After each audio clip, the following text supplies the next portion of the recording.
Dawson Show here on iHeartRadio. And that beginning track is from a guy named B.D. Lenz. You want to check him out. The stuff is killer. All this stuff is killer. Track called All amazing. You know what? I wrote him an email when I started using his stuff, and he's cool with it. But you know what? It only works. It only works if you check him out and you say, "Hey, listen, I was listening to the show on iHeartRadio, and I heard some of you of one of your tracks called and go to CD Baby and get his albums because it's killer. It's killer stuff. All right, you know what? It's the kind of stuff they don't expect conservatives to be listening to. Well, they're wrong because it's killer. It's good stuff. It's good stuff. All right. The title of the show today is Speaker Boehner and Love joins the Congressional Black Caucus. I told you yesterday that John Boehner would be Speaker of the House of the 114th Congress. I told you. Now, and the reason that I'm bringing this up as a sort of a truckload of I told you so is because I think that calmer heads prevailed, and I think that a lot of you in the independent conservative movement, my Tea Party friends, and this sounds terrible to say out loud, and I mean you no disrespect. This is as a descriptor, not as a. I'm not trying to impugn your character. You're somewhat not sophisticated to understand how this process works. There wasn't going to be a coup. You know, there's an article that got written. Let me see here. My friend Tom Gatens posted it on Facebook. And the title of the article is called. The title of the article is called "Anatomy of a Failed Coup." Now, here's a problem for me, is that coups always are based from a point of division. Always from a point of division. Somebody gets angry, and then there's a divide. The problem then is from the coup, from the point of the coup, nothing moves forward. You can't build from there, and I understand, and I understand that not everybody is happy about the current condition of the Republicans in Congress. However, I think some of you are missing the larger picture. The larger picture is that the Republicans right now control the House and the Senate and are poised, if you don't make big mistakes in 2015, if you don't make big mistakes, and that's really the deal, if you don't make big mistakes, to take over the White House in 2016. Now, and then you can, wow, I don't want to talk about this too. And then you can start affecting some change because now you have the ability to. Now, here's because you see, I knew that this would be the outcome of this coup. On the blog, therightscoop.com, one of the first articles this morning is that Boehner starts kicking off dissenters from the Rules Committee. Well, here's the deal. I mean, and see, this is why this internal turbulence is stupid and ridiculous and completely and totally unproductive. Because, like I mentioned yesterday, there are politics, no matter what you do, when you have a group of people. So you have a group of politicians participating in party politics. There's going to be fights. There's going to be disagreements, and people are people. And there isn't any reason in the world, and let's just be real, there isn't really any reason in the world why you wouldn't expect, if you were to challenge John Boehner to be Speaker of the House, if you were to challenge him outright, that he would keep you on the top committees that he gets to decide. Louis Gohmert told again, this is Sean Hannity, last night, that he's already hearing rumors that Boehner has two of his dissenters have kicked him off the Rules Committee, Rick Nugent and Daniel Webster.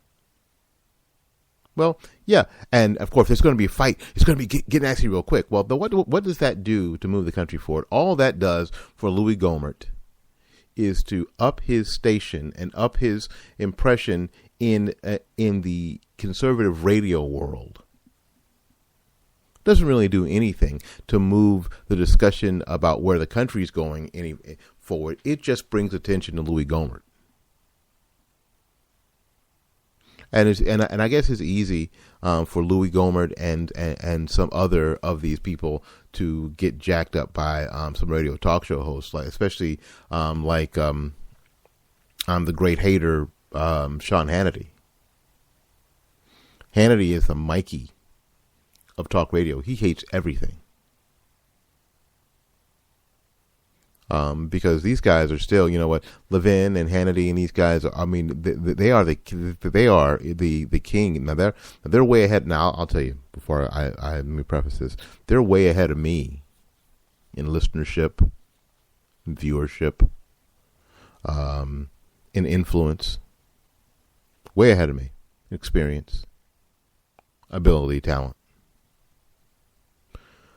But from what I see from back here,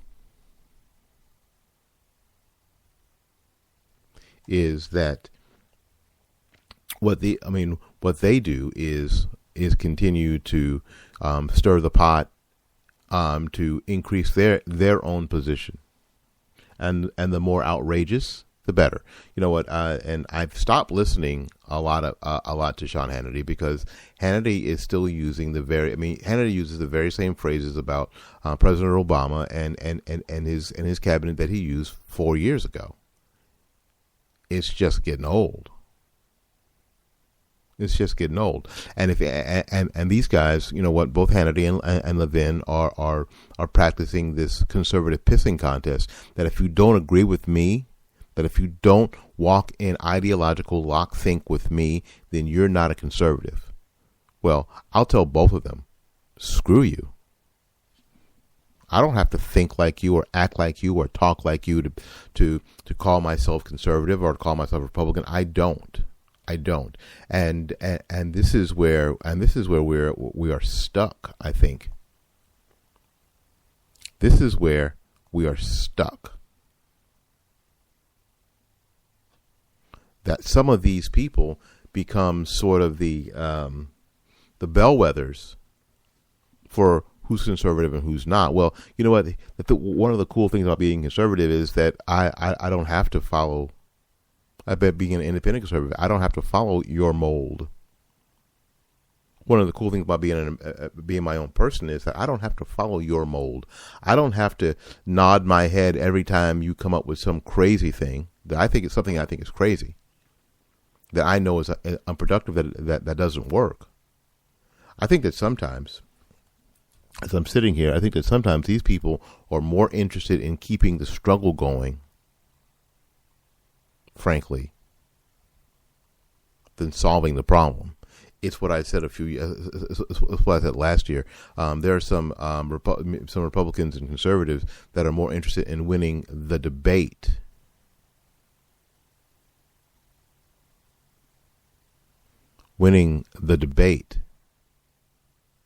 than winning elections.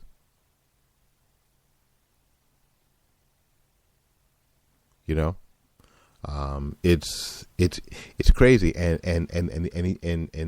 they wrap people up in this. You know what? I'm reading some of these comments.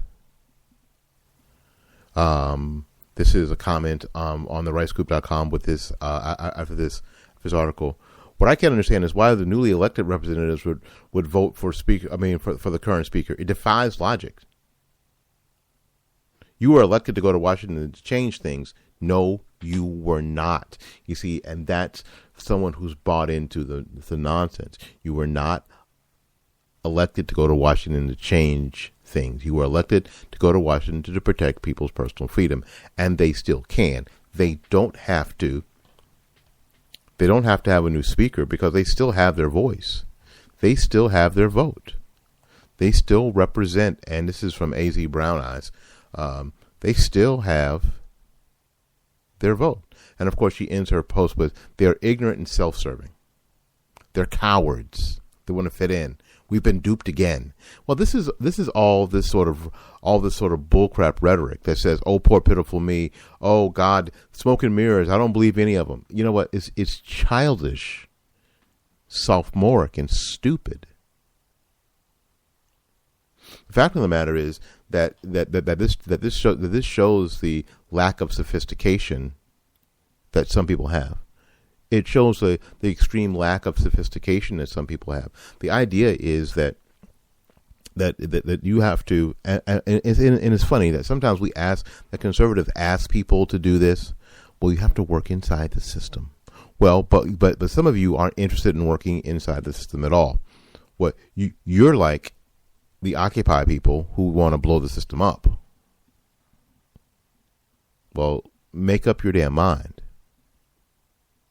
Fact of the matter is that it makes good sense that if I'm a new Congress critter in the House of Representatives, that the first thing I'm going to do is try to solidify my position by not getting all crazy with people who are not going to have any power, who are going to be on the outs. I'm not joining to join a coup. I mean, my first day at work isn't going to be a no confidence vote on the person who is the leader of my caucus. That's not a smart move. That's not a smart move, because that puts me in a permanent ineffective mode inside the caucus. That's dumb. That's somebody who's ate up with a dumbass who does that. It is the intelligent person who decides, well, you know what? It's important here, because this is the game that they play.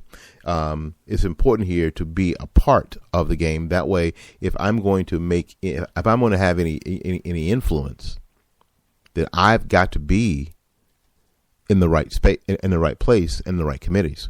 There isn't any other way to do it.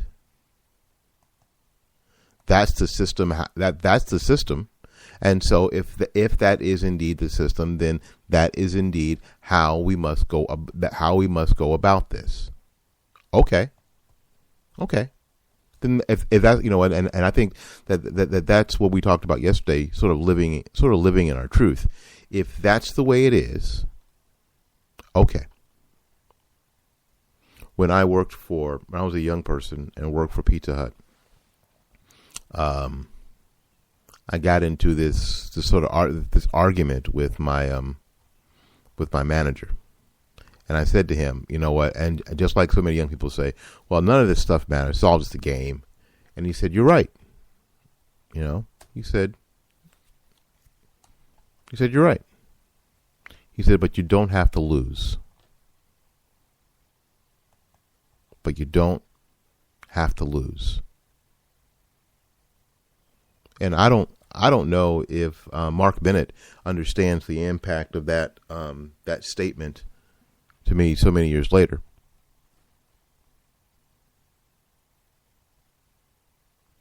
But it certainly makes a difference to me right now. It certainly makes a difference.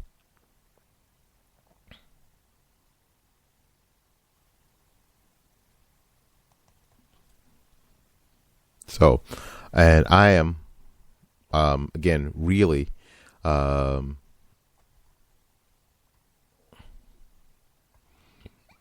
really taking that to heart in a lot of things that we do, and a lot of things, the way that we do things, because it's important. If it's the game that's set before you, then that's the game that you have to play. Then that's the game that you have to win. If the game is soccer, then it is soccer. If the game is five card draw, then it's 5-card draw. It's not Old Maid. It's not Go Fish. It's not Pity Pat. If the game is American football, then you can't use a round ball.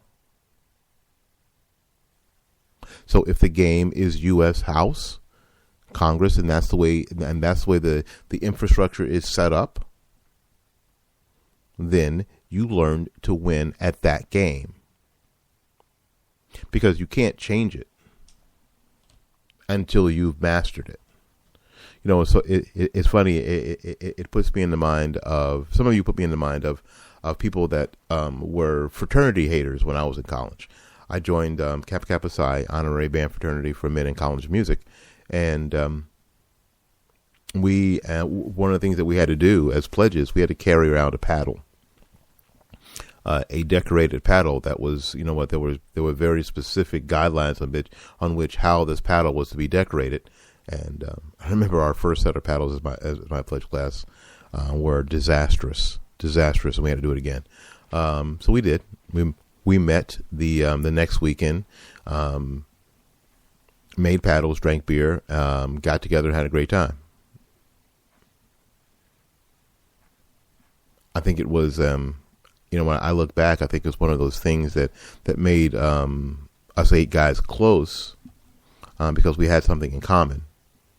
And we actually got to spend extra time together. Anyway, in carrying the paddles around, you would always see the fraternity haters, people who just hated fraternities. I don't know why they hated fraternities. I don't know whether they wanted to get in one, or they had a confrontation with some frat boy and now they hate fraternities, or they just hated the idea of joining.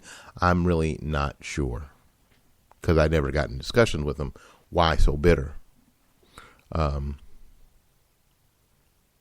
That they would tell you, well, they shouldn't make you do that. You shouldn't have to do that. However, I knew going in that I'd have to do this. And it's okay. It's not a big deal. As a matter of fact, because I was on the inside, I was getting on the inside, and I knew why we had the paddles. I knew more than the people on the outside. I knew more than the people on the outside. I knew that we took our paddles when we interviewed brothers, and you interview brothers to get to know them as a pledge. And when the interview was over successfully, they would sign your paddle. And even today, I have that paddle, and it has a list of my fraternity brothers on it. And I can think back. I look at it now, and I think back to those interviews. Even before I left college, I can think back to those interviews, those times that we were at a restaurant, or we were in the music in the music lounge, and having conversation, getting to know one another, and how cool that was. So having the paddle was a good thing. No one ever struck us with that paddle. But for the people on the outside who don't understand what the game was, don't understand what the situation was, the paddle was an awful thing. And I think that if I'm new to Congress, then what I don't do is put myself on the outs my first day, because I have time, at least 2 years, to have influence. Why would I cut off any influence I have the first day? That would make me a dumbass. So again, some of you all blow me away. You absolutely positively blow me away with your lack of sophistication and your childishness and your foolishness. Speaking of influence, we're going to talk about somebody who is looking to gain influence in a place with some people that it's going to be tough sledding, but I believe that she is the one to do it. We'll be back with more of the Will Austin Show here on iHeartRadio right after these messages.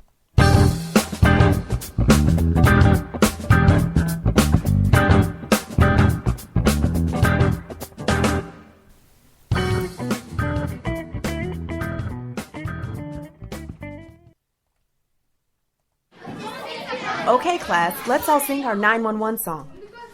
There's a fire, there's a fire. Dial 911. There's a fire, there's a fire. Dial 911. If you can't raise an arm, dial 911. If you're suddenly having trouble speaking these words, dial 911. face suddenly Goes all numb. Dial 911. All of a sudden, get the worst headache of your life. Dial 911. Sudden loss of sight in one or both eyes. Dial 911. If you think stroke may be the cause, never wait to call. Dial 911. 911.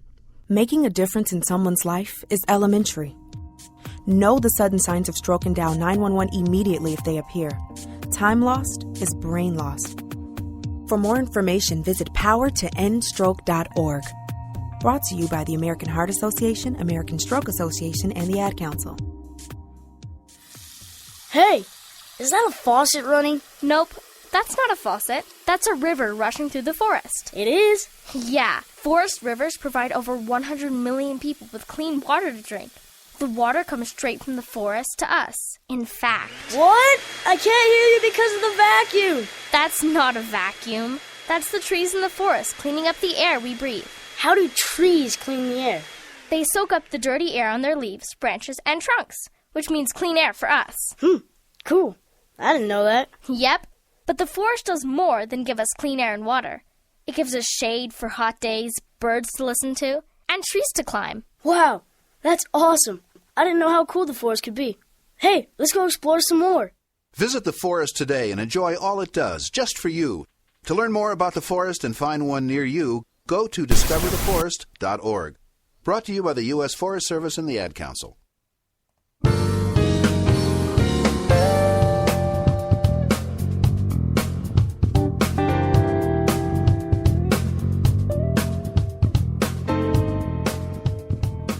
All right, we're back with more of the Will Austin Show here on iHeartRadio.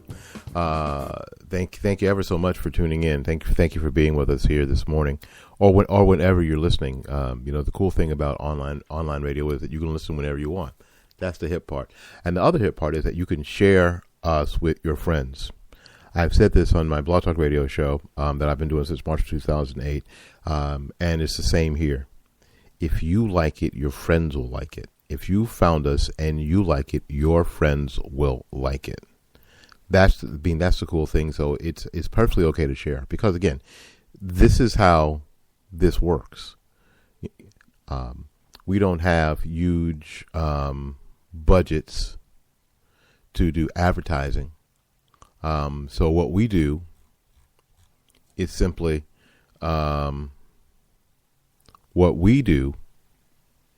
we engage those of you who listen to engage other people. We engage you to join us in getting other people to listen. That's how we do it. That's how we do it. All right. Now we're going to get into another conversation of something that happened yesterday that, quite frankly, makes me wonder. It makes me wonder. Mia Love, the brand new representative from Utah, black Mormon woman who narrowly lost in 2012, won her election in 2014. She is a Republican representative from Utah. She's the first black female Republican congresswoman. We dang near had two. Had the support for Glo Smith had been better here in the state of Florida. But when she was officially sworn in and said that she would join the Congressional Black Caucus. And oh my God, you would think that the woman said that she wanted to join the new Black Panther Party. So-called conservatives online lost their damn mind. Because a lot of you, again, getting back to your complete middle school lack of sophistication. Yeah, and I'm calling you out this morning because in order to win, I have to call you out. I have to stop you from your madness. I have to stop you from destroying a beautiful movement that's happening in this country that you don't obviously you don't know anything about. I have to stop you. I have to stop you, and I don't know that because I don't have the bully pulpit of a Rush Limbaugh or a Mark Levin or a Glenn Beck. I only have the pulpit that I have. I only have the microphone that I have. I only have the reach that I have.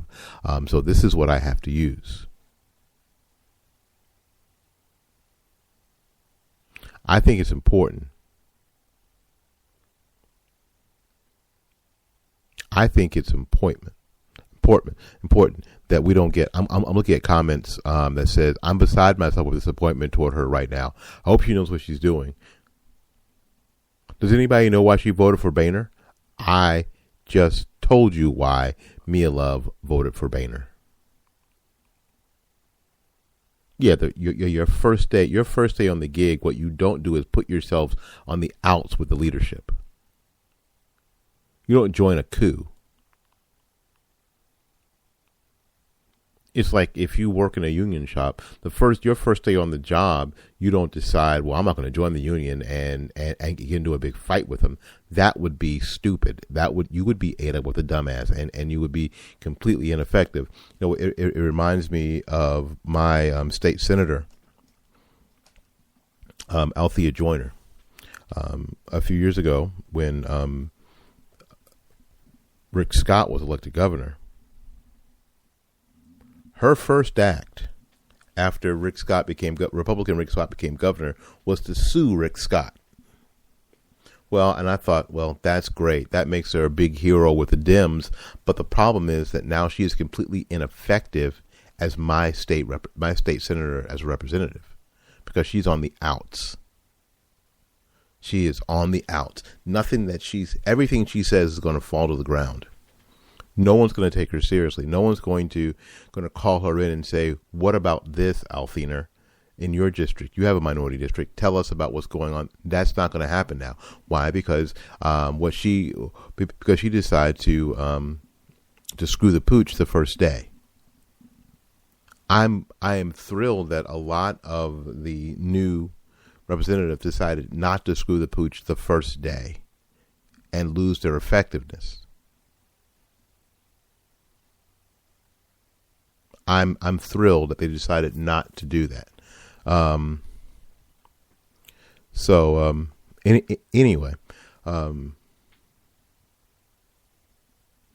I really think that a lot of you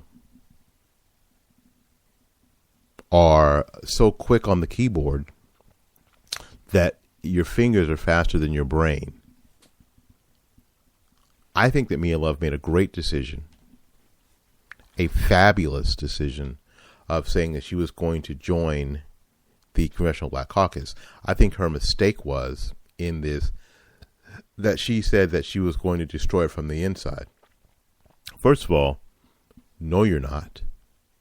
You're not going to destroy anything from the inside. And if that is your plan, then Jesus, woman, you don't tell anybody. You feel me? If that's your plan, you don't tell anybody. Correct? Of course not.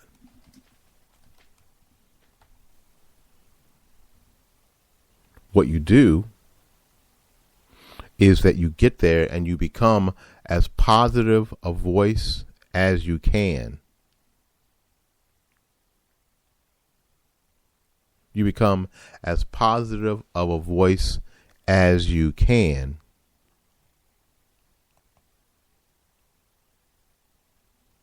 And in that, you can now use your influence. You know what? I liken it to being behind the wall. Now that she is sort of behind the wall, she can she can maybe not. I mean, she's not going to make the Congressional Black Caucus the conservative Black Caucus. Of course not. But she can be there. I think a lot of times that, here's the deal. A lot of times, what we don't do is that we don't participate in the places and the discussions that we need to. Especially, and I'm going to get racial for a second, especially black people. A lot of black conservatives move to gated communities, and I'm saying that not just in the literal way, but in the figurative way. We decide that we're not going to participate in the quote black blah blah blah blah blah or African American blah blah blah or whatever because. And I'll tell you why. It's because white Republican conservatives, it makes them uncomfortable. So we decide that we're not going to. We're not going to participate in the urban blah blah blah, the African American blah blah blah, the black whatever, because it makes white conservatives, Republicans uncomfortable when we do. Well, my advice to Mia Love is to screw all that. And I'm telling you, if I ran for Congress and I won, I can't wait to join the Congressional Black Caucus. And not only would I wear a bright red tie, I would go down to Mr. Man and get me a pair of red gaiters to wear for the class picture. Because it's important to have our influence, our conservative influence in every place we can. So we don't just get to be on Rush Limbaugh and Sean Hannity and you know what, and that be our conservative influence. First of all, with all due respect, we saw how well that worked for Allen West. For all that you love about Allen West, how effective was his 2 years in Congress? Got a lot of attaboys and way to go, and you tell them, Colonel, from white conservatives.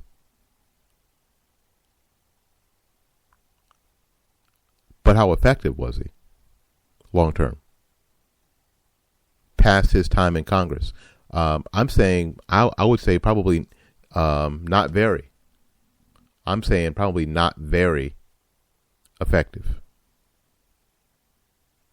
So what we're looking for is effectiveness, not just a great Facebook post where everybody can cheer and yell, but long-term effectiveness, which is hard work. So Mia Love joining the Congressional Black Caucus is tough sledding. She's not going to destroy it, and she's not going to change it, but her influence will be undeniable. They won't be able to bury her or marginalize her because she is there. They can bury you and marginalize you if you're not there.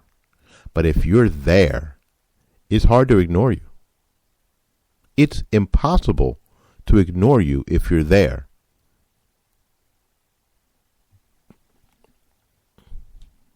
A lot of you don't understand that the concept of out of sight, out of mind is real. It's hard to demonize you and characterize you as something that you're not if you are in the room, if you are there. And Mia Love has done just that. Now, there have been others that have joined, however, and not been as effective as we would have hoped there to be. And again, I don't. You have to understand what's going to be considered successful. What is success in Mia Love's participation in the in the Congressional Black Caucus? If it were me, my definition of success would be that anytime there was an issue that the Congressional Black Caucus decided that they were going to make a statement about, I would have to be the conservative answer to whatever they were saying. So it's important that that people don't think that the Black Conservative Caucus is in this sort of groupthink, this sort of locked up groupthink. That there are diverse opinions inside the Congressional Black Caucus, and that's tough sledding. Good for Mia. Good for Mia.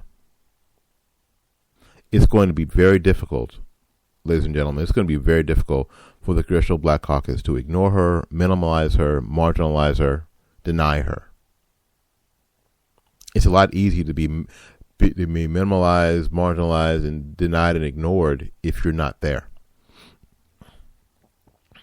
And some of you have such a horrendous opinion about the Congressional Black Caucus. You don't want any of us, any of your go-to Negroes to be involved. Well, you know what? Mia Love is her own person, and I salute her for making this jump. And I understand where she's going with it. I truly understand, and I think that that she's going to be a lot more effective than anybody who's come before her. So I am excited. Good job, Ms. Love, and I wish you all the success in the world. Hang on a second.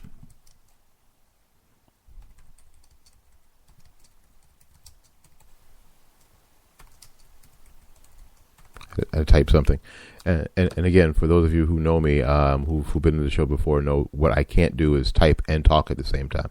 I can click and talk, but I can't type and talk. Alrighty. So I am excited and thrilled that Mia Love is going to join the Congressional Black Caucus, and I think that she'll be successful there. I think that she understands what success is. I don't think that she can destroy it. She can break it down from the inside. They won't disband because Mia Love is there. Now, you wonder why does there have to be a caucus to start with? Because that's how Democrats operate. Like I said before, like I said in the first half of the show, it's a system. It's part of the game. And just because there is a game doesn't mean you have to lose.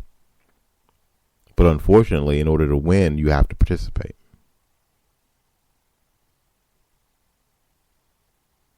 Unfortunately, you have to participate and get good at it to win. You can't win from the outside. You can't affect change from the outside of anything. And I think that some of you, because conservatives, a lot of you are chicken shits for the most part, keyboard warriors. Think that you can make that you can make a difference from the outside, and you can't. Sometimes you have to get in there and get your hands dirty. You have to get in there and get your hands dirty. Get your head bloodied a little bit. And show people that you're real, that you're not a paper tiger, that you are ready to do the hard work.